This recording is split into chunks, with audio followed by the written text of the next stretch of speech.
Merci d'être avec nous sur Radio J en direct comme chaque matin. Et elle est avec nous en studio, l'ancienne ministre de l'Environnement Corinne Lepage. Bonjour Corinne. Bonjour Ilana. Merci beaucoup d'être avec nous ce matin sur Radio J. Alors ce matin, Corinne, vous souhaitiez revenir sur la guerre au Proche-Orient. Et oui, on en parlait justement avec Emmanuel Alperin. Et notamment cette guerre de l'information que doit mener aussi Israël depuis le 7 octobre contre les fake news, contre la désinformation, contre ce qui circule dans les médias et sur les réseaux sociaux. Oui. Je dirais que pour moi, la tragédie se poursuit à la suite des pogroms du 7 octobre et de la guerre de l'image, donc de l'opinion, qui est de plus en plus rude à mes yeux. Tout d'abord, la question des otages n'est pas posée convenablement. Ça devrait être le premier sujet. Ramener les otages, et à ce moment-là, on pourra parler de cessez-le-feu. Sauf que, visiblement, si j'en crois les dernières informations, le Hamas se refuse à donner toute liste des otages, ce qui fait douter évidemment de savoir combien il y en a réellement en vie encore aujourd'hui. Israël est de plus en plus isolé sur la scène internationale, c'est peu de le dire, et sa parole, y compris quand elle est appuyée sur des vidéos, n'est pas admise. On se souvient encore tous de l'épisode de l'hôpital par une roquette Al-Shifa, par une roquette palestinienne, où d'abord le nombre de victimes a diminué facteur 10 en l'espace de quelques heures quand on a su que c'était pas Israël, et où certains ont continué à dire que c'était Israël. S'agissant du drame autour du camion d'aide au nord de Gaza, la vidéo des drones montre incontestablement un effet de foule, qui n'est pas le fait d'Israël, même si Israël occupe cette zone. Ça, c'est une réalité. Mais enfin, ils ne sont pour rien dans cet effet de foule. Alors, qu'est-ce qui s'est passé après ? C'est en cela, effectivement, qu'on a besoin d'avoir des lumières. Mais est-ce que même une enquête indépendante arrivera à dire qu'Israël n'est pas coupable si Israël n'est pas coupable ? Effectivement. On peut se poser la question. Contrairement à ce qu'a dit Emmanuel Macron sur les réseaux sociaux la semaine dernière, qui a tout de suite accusé Israël. Alors, on peut aussi évoquer ce qui se passe justement sur la scène internationale, Corinne. Oui.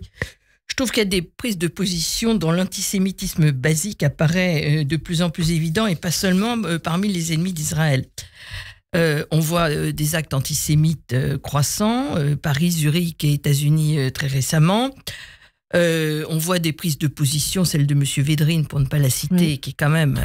Qui a rappelé, est-ce qu'on peut rappeler ce qu'il a dit? Alors, j'ai pas le texte sous les yeux, mais enfin, il a parlé des puits qui étaient empoisonnés par voilà, les Israéliens, et en fait, c'est un trope antisémite qui date de l'époque médiévale. Médiévale, absolument. Bon, alors... je ne ferai pas de commentaires sur M. Védrine, mais enfin, voilà. La réunion à Moscou du Hamas et du Fatah pour rechercher une unité d'action d'après-guerre qui souligne un peu plus le rôle de Poutine pour attiser la haine anti-occidentale.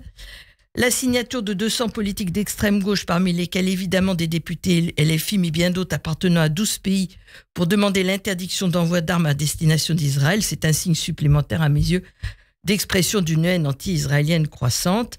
Et puis, l'arrivée du Ramadan, des pressions pour qu'il y ait le cessez-le-feu, et visiblement une opposition du Hamas qui ne veut pas ramener les otages. Et comment est-ce qu'on fait un cessez-le-feu sans otages ?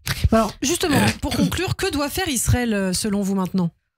C'est très difficile de répondre. C'est au gouvernement israélien de répondre, mais on arrive à un stade où chacun sent bien qu'en fait, c'est l'existence d'Israël qui est en cause au bout du jour. Or, le but est bien de garantir l'existence d'Israël et la sécurité de ceux qui y vivent. Est-ce que le moment est venu pour un cessez-le-feu ? C'est sûr que sur le plan international, ce serait un moment de répit pour Israël. Ça, c'est indéniable. Mais encore faut-il que le Hamas accepte et que des otages soient rendus. Des pourparlers sérieux pour sortir du guêpier actuel, oui, très certainement. Avec qui et comment ? Mais est-ce qu'il n'est pas temps aussi d'interroger les Israéliens sur ce qu'ils voient de leur propre avenir et sur les politiques qu'ils souhaitent pour mener à bien cette période très difficile de sortie de guerre, de trouver de nouvelles solutions et de comprendre ce qui s'est passé le 7 octobre. Eh bien, merci beaucoup Corinne Lepage pour ce point de vue sur la guerre au Proche-Orient, ce regard. Effectivement, on rappelle qu'il y a toujours 134 otages dans la bande de Gaza. Merci beaucoup Corinne et à la semaine prochaine. Merci mesdames, à la semaine prochaine.